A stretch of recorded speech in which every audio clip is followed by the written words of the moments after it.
Food blogger কি জানো না, সে তার বাপ মাকে কি করছে, ওই যে বিএফডব্লিউ গাড়ি গিফট করছে। ছেলেটার বয়স বেশি না, কোটি টাকার গাড়ি গিফট করেছে। তো এখন এমবিবিএস ডাক্তার পোস্ট করেছে যে তাহলে পড়াশোনা করে কি লাভটা হইলো।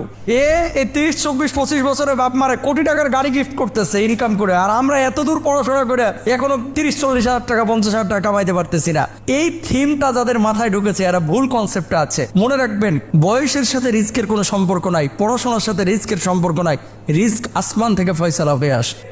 পরিবারে দুর্বল থাকলে খোঁচা দিয়েন না। অনেক দুর্বল সবল হতে কিন্তু সময় লাগে না, সব সময় একরকম থাকে না, পরিবর্তন হইতে কিন্তু বেশি সময় লাগে না। বহুত বেকার যুবক আছে, এখানে ছিল বেকার, আজকে যা পয়সা কামাচ্ছে, বড় ভাই 7 মাসে যা কামায় ওই বেকার ছেলেটা যারা তুচ্ছতাচ্ছিল্য করতো ওই 1 মাসেই কামায় বৈধভাবে আছে। সুতরাং রিস্ক এটা কার পক্ষ থেকে?